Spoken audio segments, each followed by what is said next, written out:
नमस्कार, स्वागत है आपका द फोर्थ स्टेट यूट्यूब मंच पर। मेरा नाम है रविंद्र सिंह शोरा। जब हम लोग बात कर रहे हैं, 4 बजे का एक कार्यक्रम है, आप सब लोग जुड़ गए हैं। ठीक उसी वक्त इलेक्शन कमीशन की भी एक प्रेस कॉन्फ्रेंस चल रही है। अभी तक कुछ सवाल जवाब भी हुए हैं, चुनाव आयोग ने अपनी तरफ से भी कुछ बयान, वो एक सुओ मोटो स्टेटमेंट उन्होंने ओपनिंग स्टेटमेंट दी है, लेकिन अभी तक कोई सवाल ऐसा नहीं है जिसका कि जवाब मिल गया। तो सारी बातें जो वो कह रहे हैं वो तमाम वही बातें हैं जो अभी तक हम लोग सुनते रहे, और कोई ऐसी बात चुनाव आयोग ने अभी तक नहीं बोली है जो एक फुटनोट की तरह हम लोग लेके जा सके या टेक अवेज हो। तमाम बातें वही हैं, और जो कड़े सवाल हैं, कठिन सवाल हैं, उनका जवाब देने से चुनाव आयोग बचता हुआ दिख रहा है।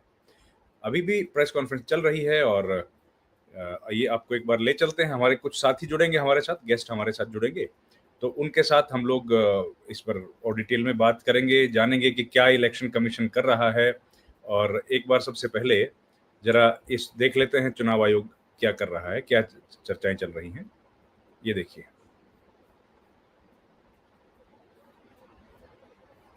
इलेक्शन कमीशन की प्रेस कॉन्फ्रेंस चल रही है अभी इस वक्त जब हम लोग आपसे बात कर रहे हैं। पास कोई अधिकार नहीं उनके खिलाफ कानूनी कार्रवाई करने का। आप उनको बनाते हैं, रजिस्ट्रेशन देते हैं। ये दो सवाल है सर। पहला ये था कि 6 महीनों में इतने मृत लोग कैसे पाए गए। शायद इसका जवाब मैं पहले दे चुका था कि पिछले 20 सालों से जब ये नॉर्मल रिवीजन होता है तो घर घर जाकर इन्यूमरेशन फॉर्म नहीं दिया जाता, और शायद इसलिए कई बार जब घरों में किसी की मृत्यु हो जाती है तो वो इंफॉर्मेशन बीएलओ के पास कैसे आएगी। तो बीएलओ के पास अगर उस परिवारजनों ने न बताई तो बीएलओ के पास संभव नहीं होगा। इस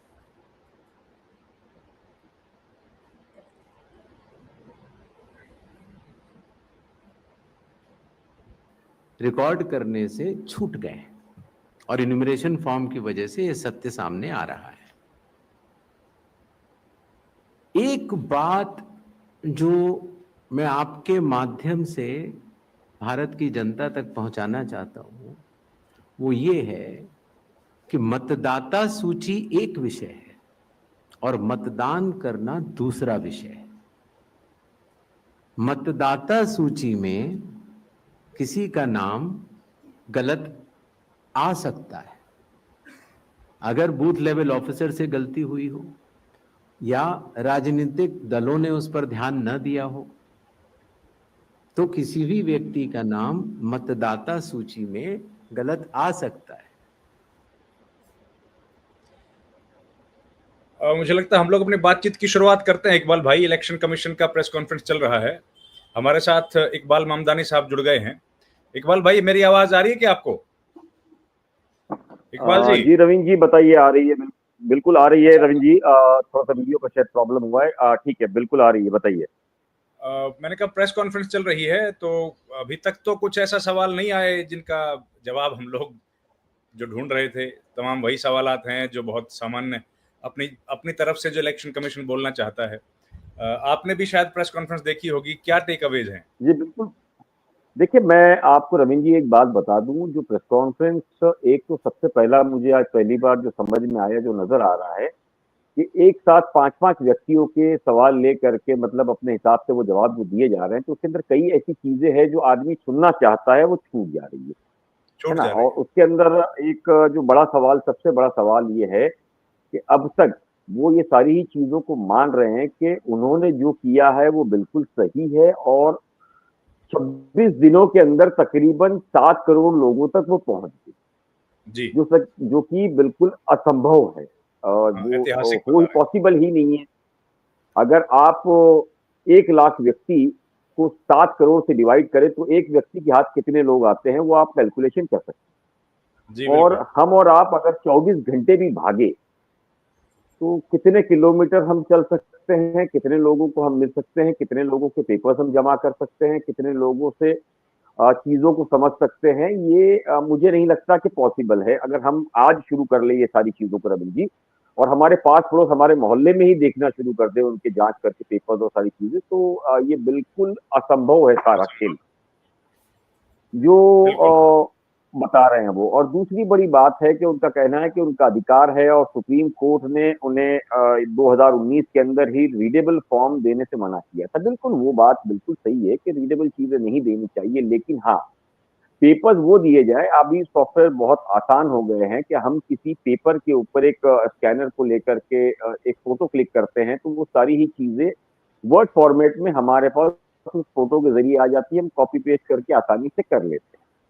लेकिन अगर वो पीडीएफ फॉर्मेट में दिया जाएगा तो उसको कन्वर्ट करना, उसको समझना बहुत ही मुश्किल और चुनौतीपूर्ण काम होता है। काम जरूर होता है लेकिन उसमें काफी लंबा समय लगता है, जिसको लेकर के 7 करोड़ लोगों के या कुछ लोग लाख लोगों के एक साथ डेटा निकालना, अगर 7 लाख भी है जिस तरीके से पिछली बार राहुल गांधी ने सारी चीजों को कहा था, तो उनको निकालना और उसको ऐड करना, उसको सर्च करना, ये आसान नहीं है। तो आज भले ही ये सारी चीजों को लेकर के बात कर रहे हैं, पिछले काफी लंबे समय से ये सवाल उठ रहा था, लेकिन मैंने देखा कि पहली बार वो ज्ञानेश कुमार जी जो है सीईसी बनने के बाद में पहली बार लोगों से मुखातिब हुए हैं। और वही मुझे लगता है सुप्रीम कोर्ट का काफी बड़ा प्रेशर और जिस तरीके से जन आंदोलन लगातार शुरू होता जा रहा है, उसको लेकर के उनकी ये मजबूरी आज रही है कि वो आकर के लोगों के समक्ष बात कर सके। तो ये जो आंदोलन आज हमने सुबह से देखा वो वाकई में ये बता रहा है कि इलेक्शन कमिश्नर पे लोगों का विश्वास नहीं। और जो हिंदू ने जो अभी सर्वे किया है उसके अंदर अगर हम सर्वे की बात करें तो कुछ महीनों पहले तक जो चुनाव आयोग पे लोगों का भरोसा था वो तकरीबन 56% था। अभी जो बता रहा है डेटा वो बता रहा है 26%, यानी कि 50% से ज्यादा लोग जो है उसको विश्वास नहीं कर रहे हैं। दूसरा, पहले जो लोगों का सर्वे के अंदर एक चीज और बताई गई है कि 9.25% के आसपास लोग ये मानते थे कि चुनाव आयोग जो है वो इस तरह के भ्रष्टाचार में लिप्त है। लेकिन अभी सर्वे आया है वो तकरीबन 23 या 24% बता रहा है कि उनको विश्वास नहीं। दूसरी बात, 26% जो मैंने कहा कि 56 से 26, तो अगर मैं बीजेपी के खुद के वोटर्स की बात करूं तो वो 30% वोटर्स तो उनके पास खुद के हैं, तो उसमें से भी 4% मानने को तैयार नहीं है। यानी कि ये बात साफ है कि अब लोगों की समझ में आने लगा है कि कोई बहुत बड़ा घपला जो है वो जरूर चल रहा है और इस घपले को लेकर के कई सवाल खड़े हो रहे हैं। चुनाव आयोग तो भले ही इन सारी चीजों को आज सफाई देने की कोशिश कर रहा है, लेकिन आप देखिए शब्द और जबान जो है वो मैच नहीं कर रही, कहीं लड़खड़ाती हुई नजर आ रही है मुझे लगता है। और इन सारी ही चीजों को लेकर के एक सवाल जो किया गया कि विपक्ष ने तो सवाल उठाया ही है, साथ में जो सत्ता पक्ष पार्टी है उसने भी इस तरह के सवाल उठाए हैं। तो उस सवाल को उन्होंने जवाब तो दिया, लेकिन ये बोलना भूल गए कि भाई सत्ता पक्ष को जिस तरीके से उन्होंने नोटिस दिया, माफ करिएगा, विपक्ष को नोटिस दिया, सत्ता पक्ष को नोटिस क्यों नहीं दे पाए। तो इस तरह की कई चीजें रविंद्र जी अभी मौजूद है जिसको लेकर के चुनाव आयुक्त फंस चुका है। और अब उसका जिस तरीके से कहना है कि 56 घंटों में उसने डिस्ट्रिक्ट वाइज जो है वो वेबसाइट बना ली है, लेकिन उस वेबसाइट्स में क्या क्या चीजें हैं क्या नहीं, ये थोड़े ही जांच के बाद साफ हो जाएगा। मुझे लगता है कि क्या है उसके अंदर क्या नहीं है। और जिस तरीके से लगातार जो मृत व्यक्ति बाहर निकल निकल के आ रहे हैं, और सबसे कमाल तो ये है कि देखिए विपक्ष के अंदर राहुल गांधी को मानना पड़ेगा कि वो जो मृत लोग हैं उनके साथ उनके बीच जाकर के चाय पी रहे हैं, नाश्ता कर रहे हैं, उनके साथ मिल रहे हैं, जो अब तक पॉसिबल नहीं था कि मृत लोगों को जाकर के मिला जा सके। लेकिन इस चुनाव आयोग ने ये चीजें कर दी है कि मृत लोग भी है जो जिंदा लोगों से मिलकर के चाय नाश्ता कर सकते हैं। रंजीत, बिल्कुल ठीक बात है इकबाल भाई। मीनू जैन जी हमारे साथ जुड़ गई हैं, पॉलिटिकल कमेंटेटर हैं। बहुत बहुत स्वागत है मैम आपका। मैडम, मैं ये जानना चाहता हूँ, एक तो सीईसी ने जो पता नहीं क्यों ऐसी बात बोल दी, लेकिन उन्होंने कहा कि हमारी माँ बहनों की इज्जत जो है उसका उन्होंने सवाल उठाया और उसको जमहूरियत से जोड़ा। अब मुझे याद आता है मैडम, आपको तो खैर आप तो पढ़ती लिखती रहती हैं, कि जब पहला इलेक्शन हुआ ना हमारा, पहला सुकुमार सेन ने जब 1951 में कराया, तो महिलाओं ने अपना नाम नहीं लिखवाया था। जैसे आपका नाम मीनू जैन है तो मीनू जैन नहीं लिखवाया, उन्होंने लिखवा दिया बॉबी की मम्मी या फलाने की बीवी।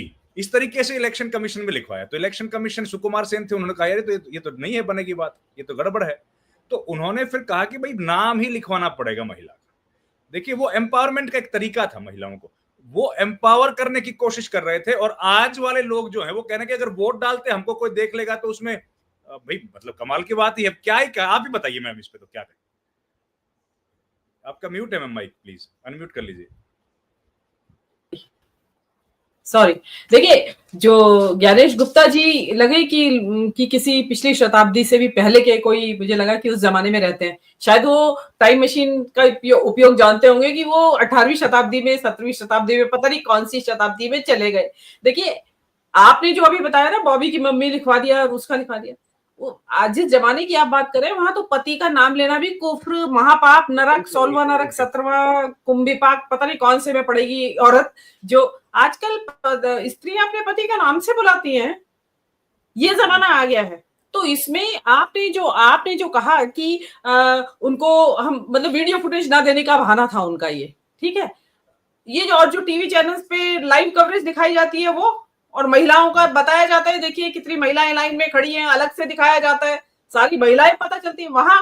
मतलब कौन सा, कहां से लॉजिक लाए। देखिए अगर आपके पास जवाब नहीं था, और एक्सपेक्ट होना चाहिए था ऐसा जवाब आएगा, आपके सवाल आएगा, तो आपको जवाब देना की तैयारी रखनी चाहिए थी। और जो महिला कैंडिडेट खड़ी होती है वो बहू बेटी की इज्जत का क्या होता है उसमें।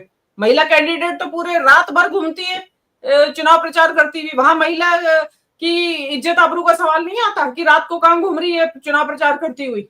और महिलाएं कैंपेनिंग में काम करती हैं, महिलाएं वहां जो बूथ एजेंट बैठी हैं, जो सरकार की ऑफिसर्स बैठी हुई हैं, प्रिसाइडिंग ऑफिसर्स बैठी हैं, पोलिंग ऑफिसर्स बैठी हैं, वहां महिलाओं की इज्जत का सवाल नहीं आता।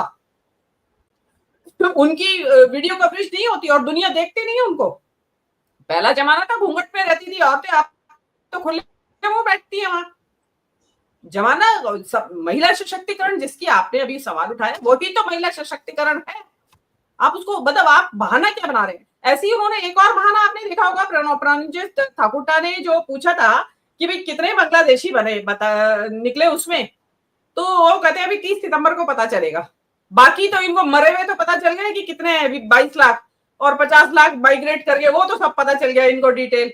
लेकिन बांग्लादेशी नहीं पता चले अभी तक, क्योंकि है नहीं, मिले नहीं है, तो इसलिए उनका जवाब नहीं। और एक और बड़ा उन्होंने हास्यास्पद सा जवाब दिया कि जो बरसात में क्यों कराया, यही प्रणजीत का भी ये भी सवाल था कि आपको इतनी हड़बड़ी क्या थी। तो उन्होंने 2003 का हवाला दे रहे हैं वो, कि 2003 में ये इसी दौरान में हुआ था, 14 जुलाई से 14 अगस्त, उन्होंने एग्जैक्टली, शायद मुझे ध्यान नहीं आ रहा, यही डेट बताई कि बरसात में ही हुआ। नंबर 1, तो क्योंकि वो ठीकरा कांग्रेस के सिर पे फोड़ना चाह रहे होंगे, तो उस टाइम तो कांग्रेस की सरकार थी नहीं, कांग्रेस या यूपीए की सरकार तो 2004 में आई वहां केंद्र में, उस टाइम तो नहीं थी। दूसरी बात यह है कि उन्होंने बारिश के मौसम में करा लिया। हो सकता है, देखिए ये तो उस समय का जो पत्रकार होंगे जो इसको इंटेंसिवली फॉलो कर रहे होंगे वो बता सकते हैं कि उस टाइम भी यही दिक्कतें आई थी या इससे ज्यादा आई होंगी। तब तो मैकेनाइजेशन, संचार के साधन और अपनी जागरूकता इतनी थी नहीं। तो और जो गलती किसी एक सरकार ने पिछले करी है, तो आपकी उस गलती का जस्टिफिकेशन का कारण थोड़ी बन सकती है। ये तो बीजेपी वाली बात हो गई कि पहले भी हुआ था ऐसे, तो इसलिए हम भी करेंगे। तो पहले आप कह रहे थे, आपने पॉलिटिकल पार्टीज को जवाब दिया था कि ये नया चुनाव आयोग है, तो नया चुनाव आयोग पुराने ही जवाब दे रहा है। नया क्या बता रहे हैं आप। तो आपको जो ज्ञानेश कुमार है, वो जो आपके दर्शक भी लिख रहे हैं कि जलेबियां पकाने की विधि बता रहे हैं, भी जलेबी कैसे बनाई जाती है, गोल गोल घुमाते रहो। और क्योंकि काउंटर क्वेश्चन कोई कर नहीं सकता, इसलिए लोग चुप हो जाते हैं। ऐसी व्रत लोगों की सूची में उन्होंने एक चीज और बोल दूं मैं, रविंदर जी, उसको बता रहे हैं कि ये, क्योंकि उन्होंने कहा कि भी व्रत लोगों का ये सूची का आप 22 लाख अचानक से कैसे आ गए, इतने लोग कैसे मर गए, जो सवाल सोशल मीडिया पे तैर रहा है, वहीं उस पत्रकार ने पूछा। तो वो बता रहे हैं कि भाई ये जो हमने जो मनाए गए हैं, इसके जरिए सामने निकल के आई है ये बात, और जो आज तक मरे हैं जितने भी, वो अब निकल के आ रहे हैं। आप उनका लॉजिक देखिए, क्या बचकाना लॉजिक है। अरे भाई ये जो मरे हुए हैं आज तक के, अगर जनगणना करा लेते तो सारे पहले ही आ जाते, सब पहले ही आउट हो जाते, आपको पहले ही पता चल जाता, कोई दिक्कत ही ना होती, आपका काउंट अपने आप ही ऑटोमेटिकली कम हो जाता। लेकिन नहीं, उनको क्योंकि उल्टा सीधा जवाब, और जवाब है नहीं, वो जबरदस्ती लेके बैठ गए हैं। असल में सरकार ने कहा होगा भाई प्रेस कॉन्फ्रेंस करो, तो ये चल रही है जो ये यात्रा, इसका फेस हवा सेवर निकालो, तो वो हवा इसको क्या डिफ्यूज निकाल पाएंगे और हवा भर दी होगी। जी कोई सवाल का जवाब दे नहीं पाए। बिल्कुल ठीक बात है। जो प्रंजय ने सवाल पूछा था उसका जवाब ही नहीं दिया कि भाई बाढ़ आई हुई है, आप लोगों ने कैसे 8 करोड़ लोगों तक अपनी पहुंच बना ली। ना इनके पास इस बात का जवाब है कितने फॉर्म्स आ गए, ना इस बात का जवाब है कितने बांग्लादेशी हैं। महिलाओं की इज्जत के लिए तो खड़े हैं ये लोग 24 घंटे।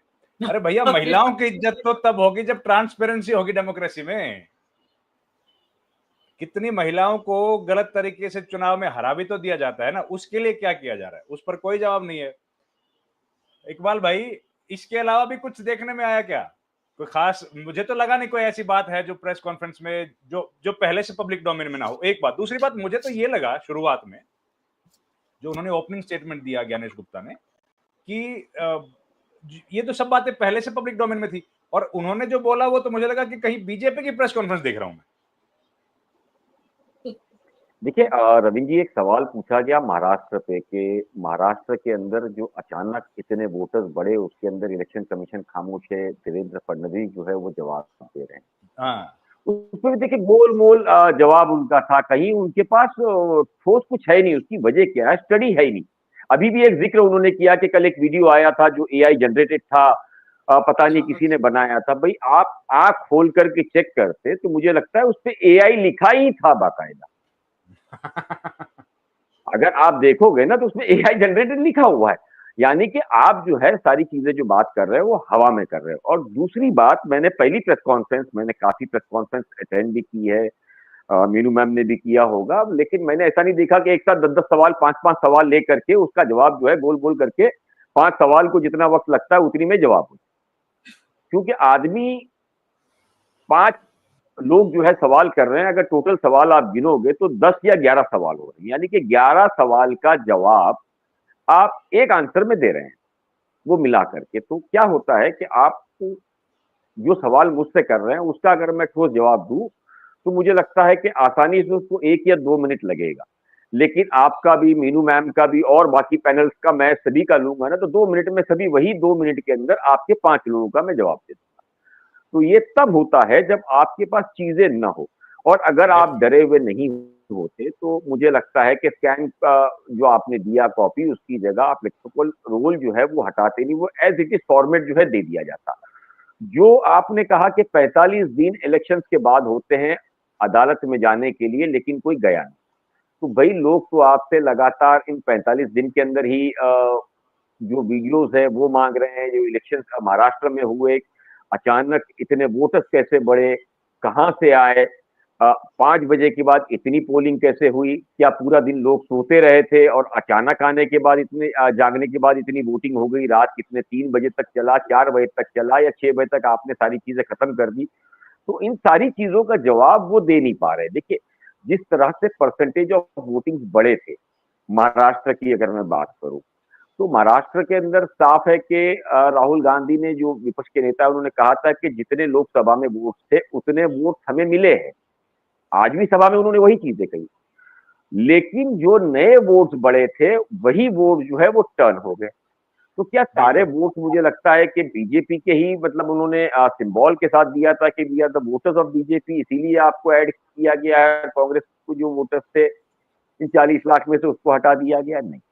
तो आपकी एक सोची समझी और एक रणनीति के तहत काम की गई थी। और लगातार एक सवाल रविंद्र जी उठता जा रहा है, कई ऐसे अनजान और मुझे लगता है कि शायद बेचारे कम पढ़े लिखे लोग जो है वो ये सवाल खड़ा करते हैं कि अगर उनको जीतना होता तो वो सभी जगह इस तरह की चोरी करते नहीं। एक विश्वास होता है कि यूपी तो हमको आना ही है, तो यहाँ से 2-4 सीट कम हो सकती है तो 20 सीटें आगे बढ़ा दी जाए। तो इस तरह की जो सीट्स है वहां पर उस तरह के मैनेजमेंट किए जाते हैं।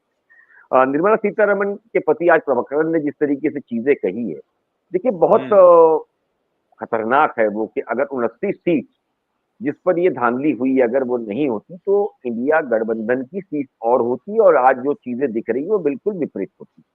तो वो भी जो बयान दे रहे हैं वो बहुत सुलझे हुए इंसान हैं। मुझे नहीं लगता है कि बेवकूफी भरा कोई बयान वो दे देंगे। हमारी आपकी तरह नहीं है कि आंख बंद करके कुछ भी दे देंगे और कल नोटिस ले लेंगे। वो ऑन रिकॉर्ड आकर के सारी चीजें कह रहे हैं, ऑन रिकॉर्ड ये बातें कर रहे हैं। तो इसका साफ संकेत ये है कि कुछ ऐसी चीजें जरूर वो जानते हैं, वो समझते हैं, जिन चीजों को लेके इतना बड़ा दावा कर रहे हैं। हालांकि वो जानते हैं कि उनकी पत्नी सरकार के मंत्री अंदर बहुत अहम पोर्टफोलियो पर मिनिस्टर है, तो वो इस तरह के बयान देने से पहले कई बार सोचेंगे। दूसरी बात, हर चीजों को जब भी इलेक्शन कमीशन पे सवाल खड़े हुए, आप देखिए कि बीजेपी खुल करके मैदान में आई है। पहली बार है कि ज्ञानेश जी मेरे ख्याल से पब्लिक के और लोगों के सामने आए हैं। ये भी अच्छी बात है कि 11 साल में प्रधानमंत्री नहीं आए, ज्ञानेश जी आई है। हमारे को उनका बिल्कुल धन्यवाद ही करना चाहिए, उनका शुक्रगुजार रहना चाहिए कि उन्होंने जवाब दिया। नहीं तो देखिए क्या होता है, हमेशा हम तुलना करते हैं डोनाल्ड ट्रंप की और नरेंद्र मोदी की, जो तुलना हो नहीं सकती है, क्योंकि डोनाल्ड ट्रंप एक बिजनेसमैन रहे हैं, हमारे यहाँ प्रधानमंत्री एक 35 साल भिक्षा मांग के खाए हुए हैं, वो बिजनेसमैन रहे हैं। हमारे यहाँ बड़ा फर्क है देखिए इसके अंदर। दूसरा, अगर हम बात करें सवालों की, तो वो एक सवाल का 10 बार जवाब देते हैं। हमारे प्रधानमंत्री 11 साल में एक बार भी उससे जवाब नहीं दिया। तो जो तुलना भक्त करते हैं, तो वो तुलना मुझे रविंद्र जी कहीं हद तक सही नहीं भी लगती है, क्योंकि वो हर चीज में अपने मुल्क के लिए, देखिए अमेरिका की जहां तक बात की जाए तो वो डट के खड़े हैं, वो फैसला सही हो या गलत, वो टैक्सेस लगाने का जो फैसला किया है वो तो यही समझ के देश के लिए ही कर रहे हैं ना कि हमारे देश की तरक्की हो। लेकिन हमारे पास तो आज तक ये सवाल का जवाब ही नहीं दे पाए कि हमारे वहां जो युद्ध रोका गया है उसमें जो ट्रम्प कह रहे हैं वो सही है या गलत है। दूसरा, जो जंगे हमारी आज तक होती आई है, देखिए इसके अंदर सबसे बड़ा कमाल है, चाहे पहलगाम हो या पुलवामा हो, दोनों ही बार हमने आंख बंद करके चीजें बता दी है कि ये पाकिस्तान ने किया है। लेकिन सवाल आज भी बना हुआ है कि पहलगाम हो या पुलवामा, वो आतंकवादी कहां से आए, कौन थे, वो सवाल का जवाब अब तक नहीं मिला है। लेकिन हाँ, वो आए थे वहां, उसके लिए जंगे हो गई, सब कुछ हो गया, लेकिन रास्ता या कौन लोग थे, कैसे पहुंचे, उसका जवाब आज तक नहीं मिल पाया। तो इस तरह की सारी चीजें गोल मोल करके ही किया जाता है। देखिए सुब्रमण्यम स्वामी को हम देखे लगातार, तो सुब्रमण्यम स्वामी को लगातार कहते आए हुए कि चीन के पास ऐसे कुछ सबूत मौजूद है जिसको लेकर के प्रधानमंत्री बात नहीं कर पाते हैं, और वो तो बाकायदा एक वेटर की गिनती में लेते हैं हमारे विदेश मंत्री को। आप बोला उन्होंने, पूरी चीजों को देखिए, सिर्फ ये वोटों की गिनती से नहीं बनता है, ये हमारी जो नीति है, चाहे वो विदेश नीति हो, प्रधानमंत्री की हमारी यात्राएं हो, या ये वोट चोरी का मामला हो, ये एक दूसरे से तार जुड़े हुए हैं। क्योंकि अगर फर्जी वोटर होंगे तो फर्जी सरकार बनेगी, फर्जी सरकार बनेगी तो फर्जी प्रधानमंत्री होगा, फर्जी विदेश मंत्री होगा, विदेश नीति गलत होगी। तो ये एक दूसरे से चेन जो है वो जुड़ी हुई है। उन जुड़ी हुई चेनों के चलते आज जो सबसे बड़ा नुकसान हो रहा है वो देश का हो रहा है।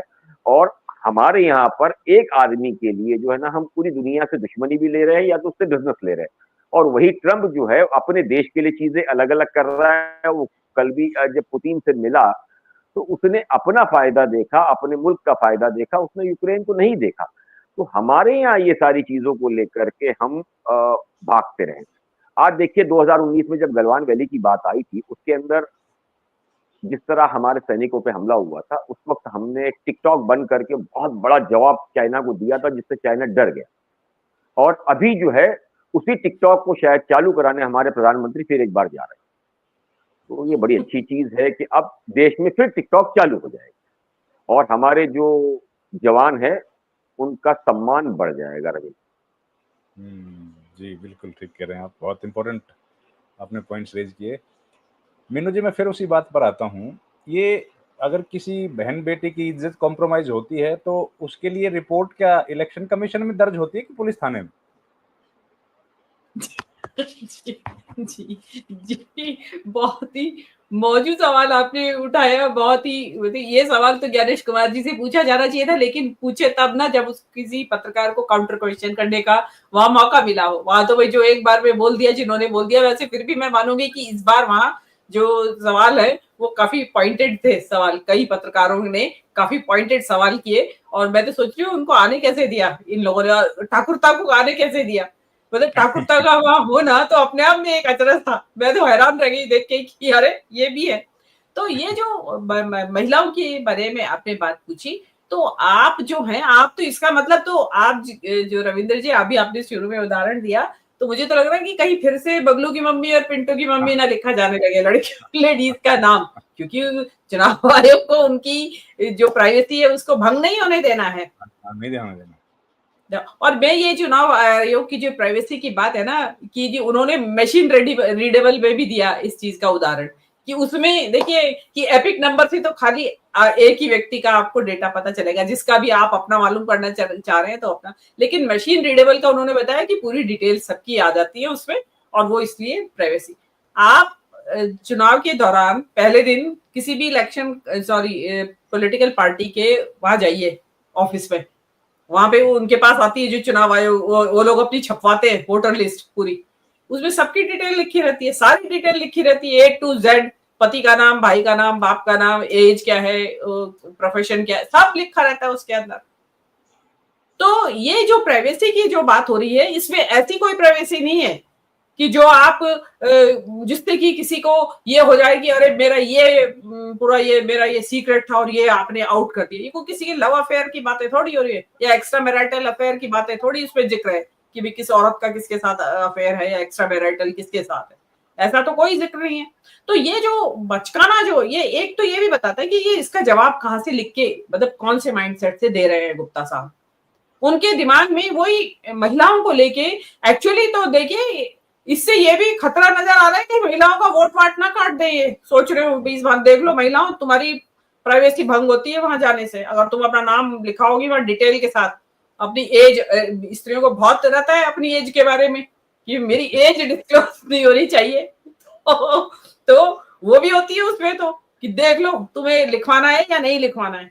तो कोई ऐसा तो नहीं कि महिलाओं को एक ये ऑप्शन दे दें कि भाई चाहो तो आप यहाँ नाम लिखवाओ, अपना वोट डालो, चाहो तो मत डालो, और इस बहाने से धीरे से उड़ा दे।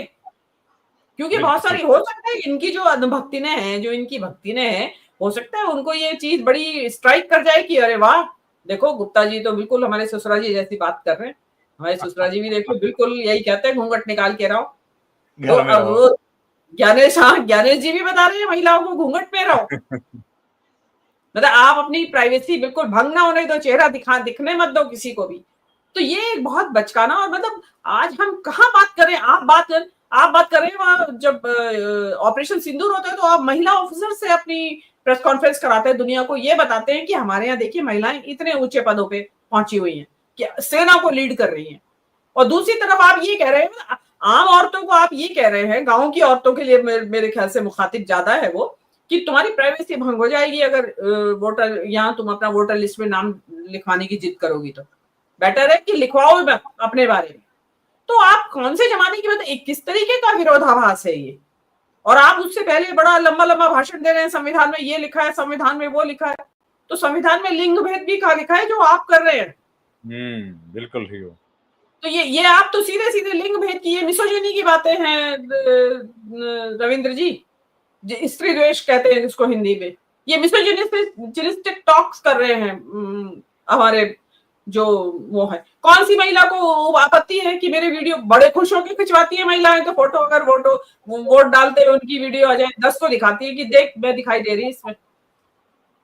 तो ऐसा नहीं, किसको अच्छा नहीं लगता है। और कहाँ पे महिलाएं नहीं है भाई जो वोट डालते हुए उनकी, और अगर वोट डालते हुए रविंद्र जी अगर स्टैंप लगाते हुए ये पता चले ना कि आप कहाँ पे डाल रही हैं, वहां की फोटोग्राफी हो, तो डेफिनेटली वो महिला हो चाहे पुरुष, सभी की प्राइवेसी भंग हुई उसपे। तो क्योंकि हमारे यहाँ तो गोपनीय तरीके से डाला जाता है वोट, इसीलिए तो एक वो बनता है केबिन कि दिखाई ना दे कि कहाँ पे आपने हाथ कहाँ पे लगाया, आपने कौन से चुनाव चिन्ह के ऊपर हाथ लगाया।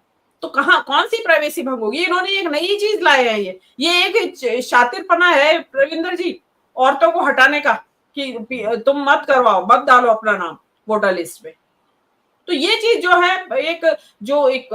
आप एक प्रोग्रेसिव होने का दावा करते हैं कि हम एक बहुत प्रोग्रेसिव स्टेट है। मोदी जी अभी बता रहे थे लखपति दीदी और ड्रोन दीदी, आप तो ड्रोन दीदी बना रहे हैं, और यहाँ ज्ञानेश साहब कह रहे अपनी फुटेज नहीं बनवाने दो, आप बिल्कुल घूंघट पर्दे में रहो। और ये भी हो सकता है अगली बार से महिलाओं को कह दे भाई घूंघट में आया करो, यहाँ पूरी वीडियो बन रही है, करवानी है अपनी प्राइवेसी भंग या नहीं। मतलब ये क्या बकवास कर रहे हैं, कुछ बेसिर पैर की बात। मतलब जवाब देना है आपको तो कुछ भी जवाब दे देंगे। किसी महिला ने उनको पकड़ा नहीं, खींच के पकड़ती, क्या बात कर रहे हैं आप ये। और होना चाहिए अभी इसको सोशल मीडिया पे होनी चाहिए ये बात।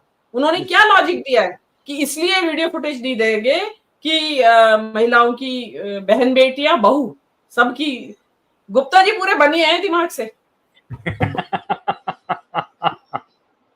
लेकिन ये उनका काम तो लोकतंत्र के लिए है ना, उनका काम तो वही आपने जो सही बात बोली लिंग भेद करने का तो है नहीं। उनका काम है कि ऐसा सिस्टम क्रिएट किया जाए जो ट्रांसपेरेंट दिखे, और ट्रांसपेरेंसी तो सबके लिए बराबर होती है, वो चाहे कोई भी जेंडर हो। तो ये गुप्ता जी को शायद समझ नहीं आ रही, या फिर वो जान का अनजान बनना चाहते हैं। इकबाल भाई, ये तो प्रेस कॉन्फ्रेंस सवालों के जवाब तो कोई दे नहीं पाई, मुझे लगता है सवाल ही ज्यादा खड़े कर दिए इन्होंने तो। रवि जी देखिए, सबसे बड़ा सवाल ये है कि पूरा मामला पिछले दिनों सुप्रीम कोर्ट गया। अगर सारे जवाब आप दे पाते या सारी चीजें आप ब्लैक एंड व्हाइट में लोगों के सामने रख देते तो सुप्रीम कोर्ट जाता ही नहीं। भाई डिजिटल फॉर्मेट में लगातार विपक्ष पिछले कई लंबे समय से आपसे चीजें मांग रहा था, आपने नहीं दिया, जिसके बाद विपक्ष जो है सुप्रीम कोर्ट पहुंचा। सुप्रीम कोर्ट में सारी चीजें देखी गई और उसके बाद सुप्रीम कोर्ट ने पाया कि कुछ तो गड़बड़ है, जिसके बाद आपने आदेश दिया कि 65 लाख लोगों के नाम जो है सार्वजनिक किए जाए। हाँ, यानी कि एक बात तो साफ है ना कि चोरी थी तभी तो ये सारे आदेश हुए, नहीं तो नहीं होता। आप तो हमेशा से ये कहते आए कि नहीं हम इसमें बाध्य नहीं है, हम उसमें बाध्य नहीं है, हम ये चीजों के अंदर बाध्य नहीं, और कोई ज्यादा कुछ बात करे तो उसके बाद ये था कि कानून बना दो, कानून के अंदर ये बता दो कि भाई हम कानून के तहत नहीं दे सकते हैं।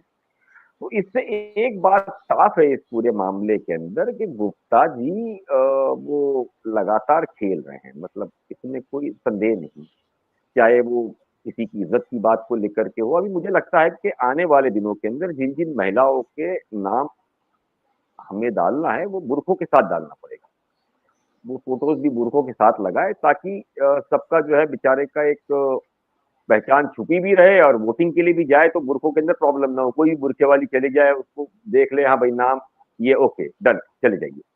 तो इस तरह जो है एक नई चीजें करनी पड़ेगी। तो यहाँ पर अनगिनत चीजों के आज सवाल किए गए, और अच्छी बात जिस तरीके से मीनू जी ने भी कहा ना कि आज कम से कम कुछ पत्रकारों ने कलेजा दिखाया इस तरह के सवाल उठाने के। तो मुझे ऐसा लगता है कि शायद आज बिहार की भीड़ कुछ काम आई है, या तो सोच बदल रही है या तो दिल बदल रहा है।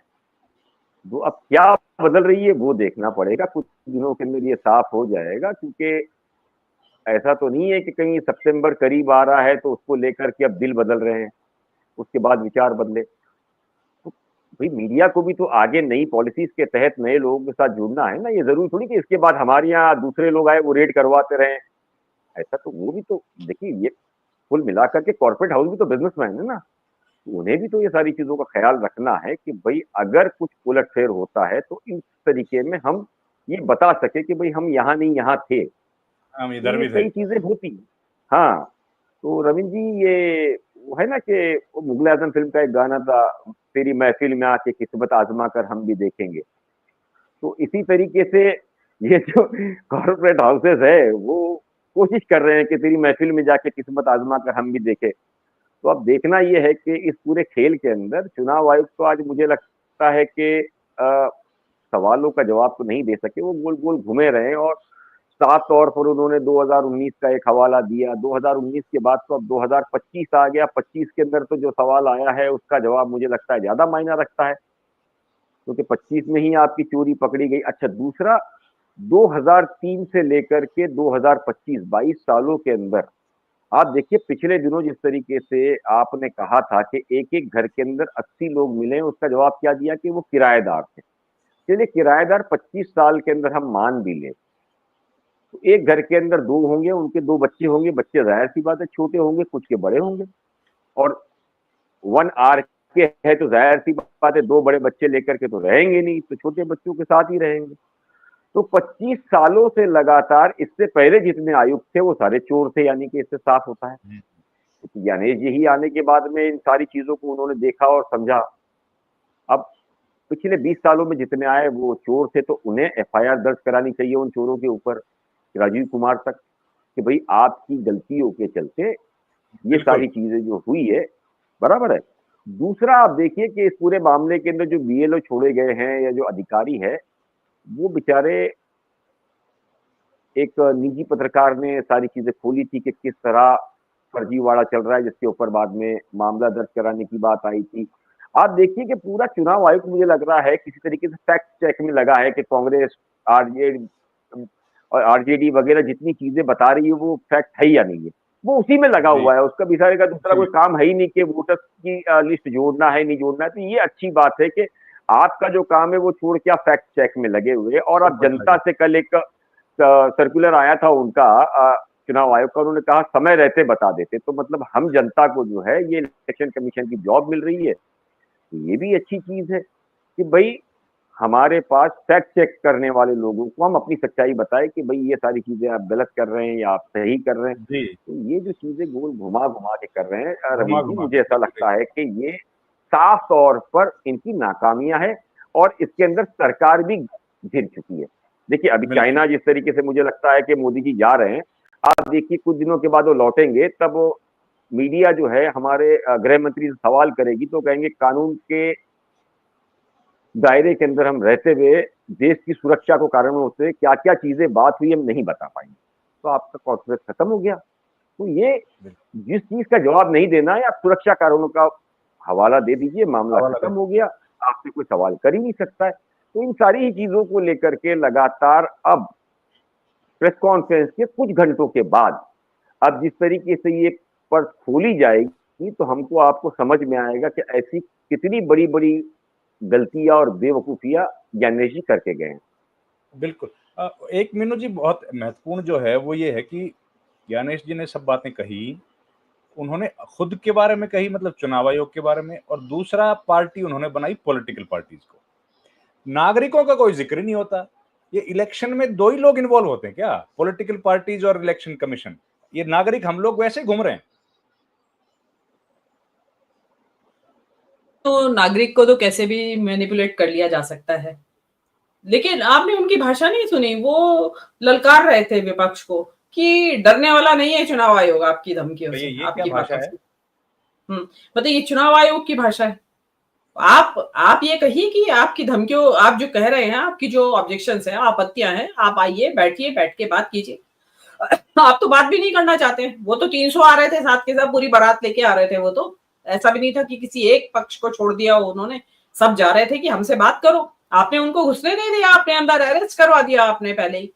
तो आपसे बात करने का आपने तो अगेन वही मोदी जी की तरह मोनोलॉग करना चाहते हैं आप, कि आप बस वन साइडेड हम करेंगे, हम बोल रहे हैं जो, और हम जो बता रहे हैं वही सही है।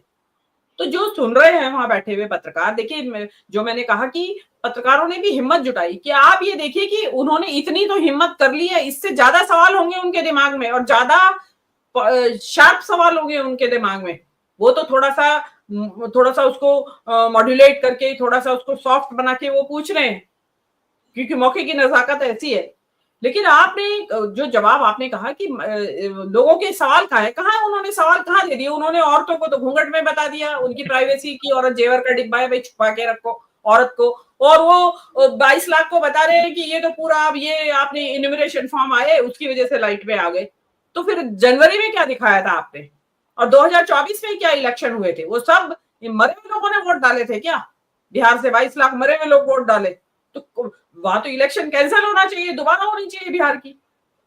एक्चुअली तो हुआ ये है कि रविंदर जी, ये जो आपने नागरिक की बात कही ना, ये नागरिक ही है बिहार के, जिनकी वजह से ये सारा रायता फैल गया है।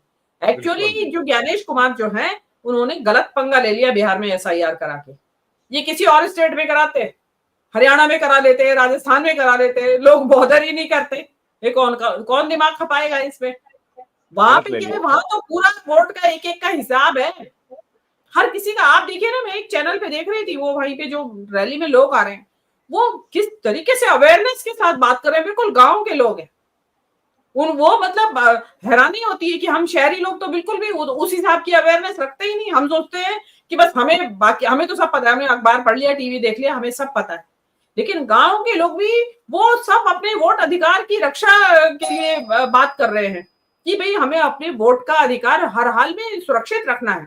ये तो बिहार के नागरिक ही हैं जिनकी वजह से इनको जान सांसत में आई है। अगर क्योंकि जितनी अवेयरनेस के साथ, आप देखिए ना कि बिहार से बाहर के जो बिहार के लोग बाहर रहते हैं, उन लोगों ने भी कितनी अवेयरनेस दिखाई है कि भाई हाँ, बिल्कुल मैम, वो सही बात। उन्होंने फॉर्म भरे, अपने आप भरे, रिश्तेदारों के जरिए भरवाए, इंतजार मतलब, और अभी मेरी तो डोमेस्टिक हेल्प है, उसका नाम भी नहीं है वोटर लिस्ट में 65 लाख अच्छा, वाली में। हाँ, तो बताइए। वो भी व्रत पाई है, वो तो जाने के लिए तैयार हो रही थी। मैंने बोला अभी रुक तू, अभी सुप्रीम कोर्ट का जजमेंट आने दे। तो जजमेंट आ गया, मैंने बोला नहीं अब जरूरत नहीं है, अभी जो तेरा फॉर्म है दोबारा भरवा दे, जो तेरा भाई जो भी भर रहा है वहां से। तो आप ये देखिए, वो तो यंग लड़की है, उसका नाम उड़ा दिया इन्होंने, मरा हुआ बता दिया। मतलब जो यहाँ नहीं है उसको सब, मुझे तो ऐसा लगता है कि जो भी बिहार में नहीं है उस वक्त मौजूद, इन्होंने सबको उड़ा दिया है। जो योगेंद्र यादव का सवाल है कि नॉट रिकमेंडेड, वो संख्या तो पता नहीं कितनी आएगी निकल के सामने। मैं तो ये कहती हूँ कि फाइनल लिस्ट में तो और भी ज्यादा होनी चाहिए। मतलब सारा अधिकार बीएलओ को दे दिया। जी हाँ, और बीएलओ उनको अलग, आप उनसे बात करिएगा। हम लोगों ने अपना ट्रांसफर कराया यहाँ पे वोट, तो वो क्योंकि लंबी प्रक्रिया, हम तो यही सोच रहे थे कि हमारे पास तो साधन भी है, पैसे से भी है, आना जाना करना, और डॉक्यूमेंट्स भी जुटा लिए सारे, जाना आना करना, और अवेयरनेस है। गरीब आदमी और अनपढ़ आदमी कैसे करेगा? कैसे करेगा? और उसके बदले में, क्योंकि हमने 6-7 चक्कर लगाए, तो उसके बदले में जो बीएलओ था वो कुछ एक्सपेक्ट कर रहा था कि हमें कुछ दिया जाए। क्यों जी, दिया जी, जाए भाई? आपकी ड्यूटी है, आपको सरकार ड्यूटी। से मिल रहा है इस काम का पैसा। बिल्कुल तो वो सही। हमारे पर ऐसे कि एहसान कर दिया उसने हमारी। तो ये नागरिकों की तो स्थिति ये है, नागरिक तो मोहरा है।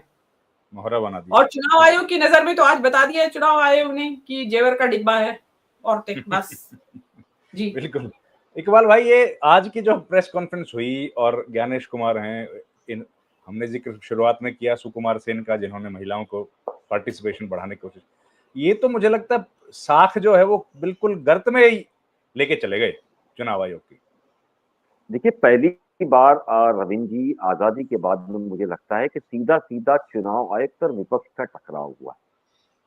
इससे पहले आपको याद नहीं होगा कि इस तरह का टकराव हुआ है जिसको लेकर विपक्ष जो है वो वोटों को बचाने के लिए आम जनता के बीच में गई हो, और वोट चोरी को रोकने को लेकर के इस तरह की यात्राएं निकली हो। देश ने कई यात्राएं देखी है, लेकिन पहला ऐसा मौका है जिसको सीधे सीधे चुनाव आयुक्त के साथ में सामना हो गया। दूसरी बड़ी बात है, जी, देखिए, चुनाव आयोग का काम यहाँ पर सिर्फ इलेक्शन कराना नहीं है, निष्पक्षता के साथ इलेक्शन कराना है, जिसके अंदर चाहे पक्ष हो या विपक्ष हो, सभी को एक लेवल फील्ड प्लेइंग जो होती है वो पूरी तरीके से दी जाए, जिस पर कई तरह के सवाल, चाहे ज्ञानेश जी हो या राजीव जी हो, 11 साल से खड़े होते जा रहे हैं। तो इससे एक बात साफ है कि इन 11 सालों के अंदर जिस तरीके से विपक्ष ने लगातार सबूतों के भंडार दिए हैं, उसके बदले चुनाव आयोग सिर्फ ये चीज कहते जा रहा है कि नहीं, हम पर सिर्फ आरोप लगाए जा रहे हैं, लेकिन आप देखिए कोई ठोस सबूत वो देने में अब तक नाकाम रहा है। इससे एक बात साफ है कि कुछ तो मामला है जिसको लेकर के चुनाव आयुक्त तो वो सीआईडी के दया की तरह है कि कुछ तो गड़बड़ है दया, है ना? तो इस पूरे मामले के अंदर वो अटका हुआ है, उसके पास कोई ठोस सबूत नहीं है कि जो वो विपक्ष की जबान को रोक सके। वही एक कारण है कि विपक्ष लगातार एकजुट होकर के आज बिहार में वो बाहर आया है, क्योंकि उसने कई बार कोशिश की कि चुनाव आयोग से बात करके उनकी जो मांगे हैं उन्हें सुना जाए, उन्हें अमल में लाया जाए। लेकिन पिछले दिनों आपने कहा था कि देखा था कि चुनाव आयोग ने कहा था कि जो अध्यक्ष होगा वही आके बात कर सकते हैं, लेकिन एनडीए के पक्ष के जो साथ में पार्टीज है उनके लोकल लीडर्स जाकर के बात करते, तो वहां कानून अलग है सत्ता पक्ष के लिए और विपक्ष के लिए कानून अलग है। तो यही एक चीजें है जिसको लेकर के लगातार कई सवाल खड़े होते जा रहे हैं, और ज्ञानेश जी के सवाल इसलिए भी ज्यादा खड़े हो रहे हैं राजीव जी के बाद में, क्योंकि सभी जानते हैं कि ये अमित शाह के बहुत करीबी रहे हैं, और आनंद फानन के अंदर जिस तरीके से चीफ जस्टिस को हटाना और उस तरीके से एक कमेटी बना करके ज्ञानेश जी को एंटर कराना, और उसके बाद इस तरह की चीजें खुल खुल करके सामने आना, 8% वोट जो है महाराष्ट्र के अंदर अचानक 5 बढ़ महीने जाना। में बढ़ जाना, और आप देखिए वहां भी जो सीट जिसके अंदर 10% से ज्यादा वोटिंग हुई है एक्स्ट्रा, और उन सभी वोटिंग के अंदर आप देखिए जहां धांधली हुई है वहां बीजेपी ही जीत के आई है, और जहां धांधली नहीं हुई है वहां विपक्ष का जो कैंडिडेट जीत के आया है। तो इस तरह की जो चीजें हैं वो लगातार सवाल खड़े कर रही थी, जिसका जवाब आज तक जो है वो चुनाव आयुक्त नहीं दे पाया और आज की प्रेस कॉन्फ्रेंस के अंदर भी वो पहली बार बात करने के बाद भी नहीं दे पाए हैं, तो इससे एक चीज साफ है कि इनके पास ऐसे कोई ठोस चीजें नहीं है। और ये ठोस चीजें इसलिए नहीं है क्योंकि धांधली मुझे लगता है जरूर वहां नजर है।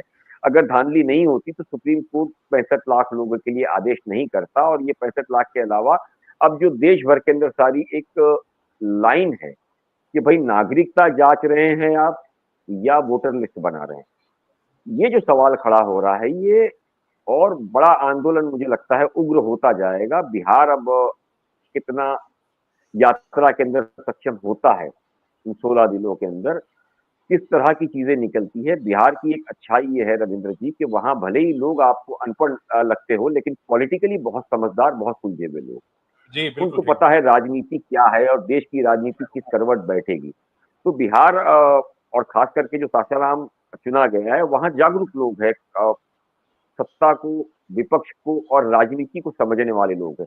तो इसका असर बहुत बड़े लेवल पे इसलिए पड़ेगा क्योंकि आज जिस तरीके से बिहार में लोगों को हमने देखा बाहर निकलते हुए और अपने हक के अधिकार को लेकर के वो बाहर निकले हैं, तो ये मामला अब धीरे धीरे करके पूरे देश में फैलेगा। और दूसरी बात, जिस तरीके से चुनाव आयुक्त ने जबकि प्रेस कॉन्फ्रेंस में कहा कि भाई एक व्यक्ति एग्जाम्पल के तौर पर दिल्ली में रहता था, वो लखनऊ पहुंच गया, उसने यहाँ का नाम नहीं निकाला, वहां जाके ऐड कर दिया, फिर किसी ने रविंद्र सिंह सिशवा की जगह RS लिख दिया, किसी ने पूरा नाम लिखाया, तो ये तो बहुत नॉर्मल चीजें हैं। अभी सॉफ्टवेयर इतने अपग्रेडेड हो गए हैं कि आप अगर उस डिजिटल फॉर्मेट में डाल के चेक करोगे तो आपको कुछ सेकंड्स के अंदर धड़ाधड़ वो सारी चीजें आनी शुरू हो जाएगी। जिस तरीके से हम एक CDR को देखते हैं, कॉल डिटेल्स रिकॉर्ड देखते हैं कि एक व्यक्ति ने कितने मल्टीपल लोगों से और कौन कौन से ऐसे लोग हैं जिनसे ज्यादा बात की है, आप जिस तरीके से सॉफ्टवेयर में वो रविंद्र जी डालोगे तो आपको मुश्किल से 5 सेकंड के अंदर ये समझ में आ जाता है, टॉप 10 की लिस्ट आ जाएगी। उसके बाद में कितनी बार, कितने कॉल से आपने कितनी बार लोगों से बात की है, कॉन्फ्रेंस कॉल से कितनी बार की। इसी तरीके से ये सॉफ्टवेयर इसके लिए बनाया गया है, आपके जांच के लिए। तो आप अगर डिजिटल फॉर्मेट में दे देते तो 6 महीना पहला तो विपक्ष को नहीं लगता। दूसरा, आपको खुद को भी जांच करना हो तो पूरे देश की जांच आप तुरंत कर सकते हैं। दूसरा, आपने कहा कि भाई धीरे धीरे करके AI और सारी चीजें जो चैलेंजेस आ रही है, अभी तो देखिए हम जैसे पासपोर्ट बनाते हैं, पासपोर्ट में हम थंब इम्प्रेशन लेते हैं, रेटिना कई मुल्क लेना शुरू कर दिए। तो आप अगर किसी का भी वेरिफिकेशन करना चाहते हैं कि वो फेक ID ना बने, आप रेटिना और फिंगरप्रिंट्स में चले जाइए, 1 मैन 1 वोट का मामला तुरंत आ जाएगा। उसके बाद देश भर के अंदर वो दुनिया में कहीं भी जाता है और उसके बाद वो लौट के आता है तो ना उसका थंब चेंज होगा, ना रेटिना चेंज होगा। तो आसानी से इन सारी चीजों को किया जा सकता है अगर करना हो। तो अगर नहीं करना हो और इसी तरह के लोगों को खड़ा करना हो तो फिर तो इस तरह की धांधली होती रहेगी। बिल्कुल। आखिरी सवाल मीनू जी, ये आपको क्या लगता है कि जो प्रारंभिक स्पीच थी ज्ञानेश जी की, वो कहाँ से लिख के आई होगी? जी, आपके सवाल में ही जवाब है कि लिख के आई होगी। इतनी वो अपने अपने मन से नहीं बोला उन्होंने तो जो बोला गया वो उन्होंने बता दिया और बाकी की ट्यूटरिंग कर दी गई होगी कि भाई इस तरह के सवाल, क्योंकि उन्हें सब पता था कि किस किस तरह के सवाल आने हैं और उस तरह के उन्होंने जवाब आपको पकड़ा दी। लेकिन इसमें जो सवाल उठता है कि छुट्टी के दिन जो ये आपने सनसनी फैला दी कि आज 3 बजे चुनाव आयोग की बैठक हो रही है, प्रेस कॉन्फ्रेंस हो रही है, उसमें खोदा पहाड़ निकली चुहिया, वो भी मरी हुई। मतलब आपने पब्लिक को क्या समझ रखा, मतलब हर वक्त भेजा फ्राई करने के तुले हुए हैं आप। अरे भाई, आप क्या सोचते हैं कि मतलब आपको ये चिंता हो रही है कि वो जो सासाराम से यात्रा चलेगी उसकी धूम ना मच जाए।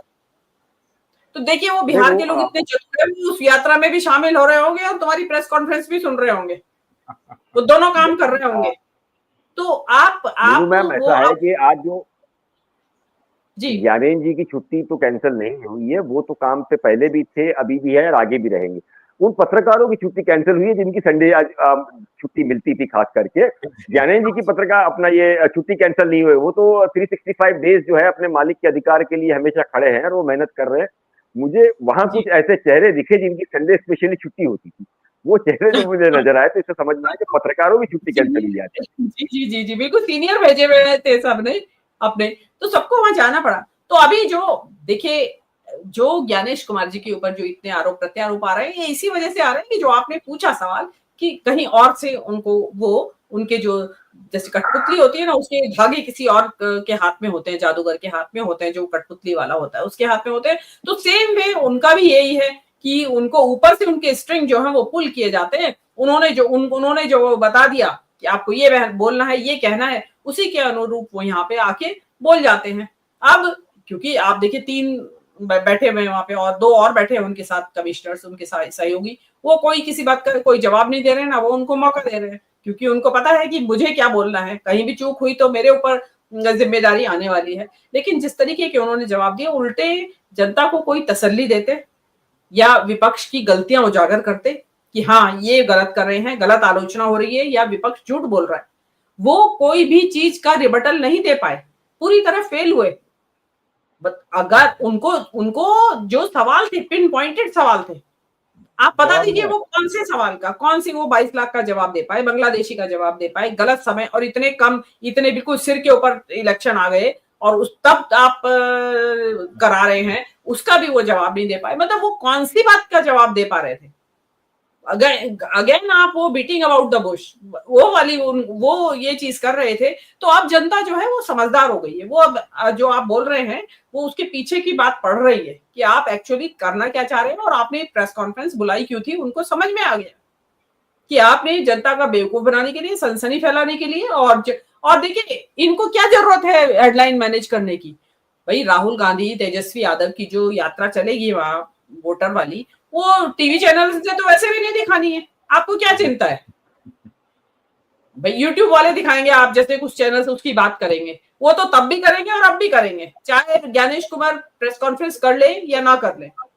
मेन यूट्यूब चैनल्स पे तो वो आपका नैरेटिव चल रहा होता है। सुबह भी चल रहा था, मोदी जी का रोड शो दिखा रहे थे वो।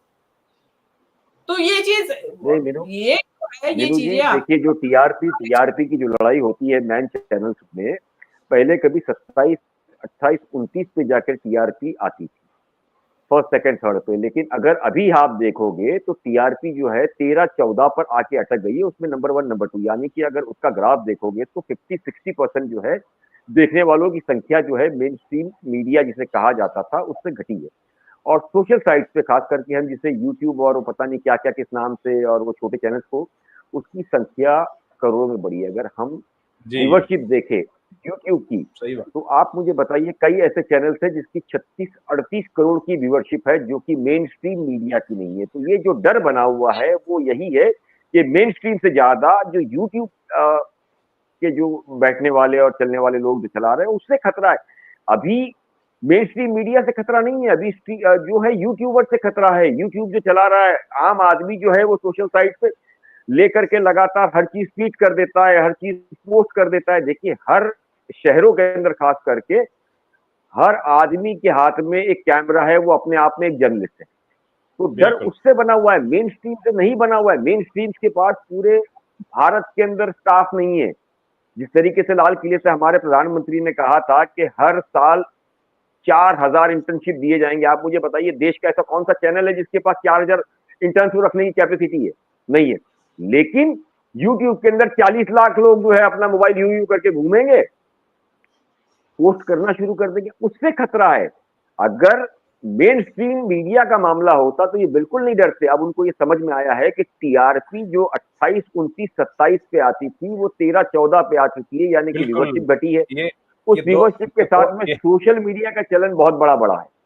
बिल्कुल वो जो डर है वो सता रहा है। और उसके बाद सितंबर करीब है, अब अगस्त आ चुका है और सितंबर, और इसके अंदर 1 महीने के अंदर कई बड़े उतार चढ़ाव है, जो वो नागपुर से रिलेटेड दिल्ली तक, दिल्ली से अमेरिका तक, अमेरिका से चाइना तक, चाइना से पाकिस्तान तक, पाकिस्तान से रशिया तक, ये होते हुए मल्टीपल कंट्रीज घूम रहे हैं। तो ये जो खतरा है वो डरा रहा है और कोई डर नहीं है। और उसी के अंदर बिहार जो है अचानक खड़ा हो गया, बिहार में लोग बाहर निकल गए, वो डर है। इकबाल भाई आपने डर की बात, जी सॉरी, एक चीज रविंदर जी मैं ये कहना चाह रही थी कि बात अभी main stream media versus YouTube channels हो रही है। तो ये जो हमारे दर्शक है ना, ये तो फैक्ट चेक करने यूट्यूब पे आते हैं। एक्चुअली तो फैक्ट चेक होता है इनका कि ये जो बोल रहे हैं ये सच बोल रहे हैं या झूठ बोल रहे हैं। इकबाल भाई जो बोल रहे थे वही लिखा है राजीव शर्मा जी ने, देखिए कमेंट मैंने हाईलाइट किया है। जी डर ही- हाँ, बिल्कुल अरे, अब बिल्कुल डर खत्म हो, जी एक बात जी बताइए, जी डर ही बिल्कुल खत्म नहीं, हो पिन जाएगा तो पॉइंटेड क्वेश्चन पूछ रहे थे। हाँ, डर दूसरी खत्म हो बात, जाएगा तो क्या बचेगा फिर? जी हाँ, देखिए दूसरी बात, इस मेरे हिसाब से इस प्रेस कॉन्फ्रेंस में जो एक सबसे बड़ी भ्रामक बात जो उन्होंने कही है, मशीन रीडेबल डेटा को कि क्यों हम उसको एनक्रिप्टेड कर रहे हैं। देखिए, अगर मशीन रीडेबल नहीं होगा डेटा तो कभी भी धांधलियां पकड़ी ही नहीं जा सकती। सही बात है। एक्चुअली तो सारा भेद ही वहीं छिपा है। अगर ये मशीन रीडेबल है तो उसी से आप फटाफट फटाफट निकाल सकते हैं कि कौन लोग मल्टीप्लिकेशन हो रखा है, कौन लोग क्या क्या बेईमानियां हुई हैं उसमें, कौन से बाप का नाम नहीं है, किसकी माँ का नाम नहीं है, कौन से एक ही मकान में कितने लोग हैं, वो मशीन रीडेबल की वजह से आपको पता चल रहा है। अगर आप उसी को छुपाने की कोशिश कर रहे हैं तो आप समझिए कि आप चुनाव प्रक्रिया को बिल्कुल इनट्रांसपेरेंट बना रहे हैं। और जो अगेन फिर उससे तो और ज्यादा शक पैदा होता है कि अभी आप बिहार चुनाव में करने वाले क्या है, क्या करेंगे। आप अननेसेसरीली बिहार में एक आंदोलन को हवा दे रहे हैं अपनी इस प्रेस कॉन्फ्रेंस के जरिए से, जो एक बहुत बड़ी भूल साबित होगी इनकी। जी जी बिल्कुल, बहुत तफसील से आप लोगों ने दोनों ने बहुत जो महत्वपूर्ण आज प्रेस कॉन्फ्रेंस हुई जिसमें कुछ निकला नहीं उसके बारे में बताया। एक इत्तेफाक और है मीनू मैम, इकबाल भाई, ये जो चुनाव आयोग का दफ्तर है ये है अशोक रोड पे दिल्ली में, और बीजेपी का पुराना दफ्तर भी अशोक रोड पे है। इत्तेफाक ही होगा और तो क्या ही होगा।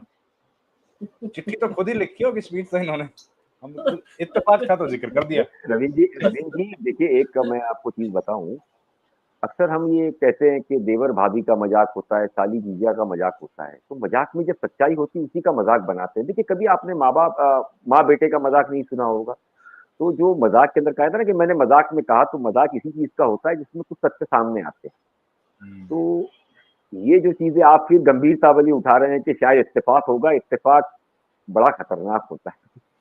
हाँ जी, देखिए होगा क्या? रविंदर जी, आजकल कोई कबूतर के जरिए तो पहुंचती नहीं है चिट्ठी। आजकल तो आजकल तो व्हाट्सएप टू व्हाट्सएप, ईमेल, बहुत सारे साधन है कि जो आपको पता भी नहीं चलेगा कहाँ से आ गया। व्हाट्सएप तो एंड टू एंड एनक्रिप्टेड है, कोई पढ़ भी नहीं हाँ, सकता। वो बिल्कुल ही नहीं पता चल सकता। अगर हम भेजेंगे तो इसलिए ज्ञानेश कुमार जी ही पढ़ेंगे बस उसको। बिल्कुल अब बिल्कुल पता नहीं भेजा किसने है, हाँ, यस, ऑफिस के किसी स्टाफ ने भेजा होगा। चलिए जी, बहुत धन्यवाद अब बिल्कुल। मीनू जी, बहुत धन्यवाद इकबाल भाई, और थैंक यू। धन्यवाद आप सभी दर्शकों का भी इस शानदार चर्चा के लिए। और जो आज प्रेस कॉन्फ्रेंस हुई थी उस पर दोनों खास मेहमानों के साथ हम लोगों ने तफसील से बात की, और एक एक बिंदु पर इन्होंने डिटेल में बताया कि क्या टेक अवेज है इस प्रेस कॉन्फ्रेंस के। चुनाव आयोग के खिलाफ या वोट चोरी की बात करते हुए एक यात्रा तेजस्वी यादव और राहुल गांधी की सासाराम बिहार में शुरू हो गई है। सासाराम जमीन है बाबू जगजीवन राम की, जो कि स्वतंत्रता सेनानी थे, पूर्व उप प्रधानमंत्री हैं, और देश के एक बड़े दलित नेताओं में उनका नाम शुमार है। इस वीडियो में इतना ही। आप लोग हमारे साथ जुड़े, आपका बहुत धन्यवाद। आपसे गुजारिश है हमारे चैनल को लाइक, शेयर और सब्सक्राइब कीजिए, हमारा हौसला अफजाई कीजिए। आपका बहुत बहुत धन्यवाद। Thank you very much.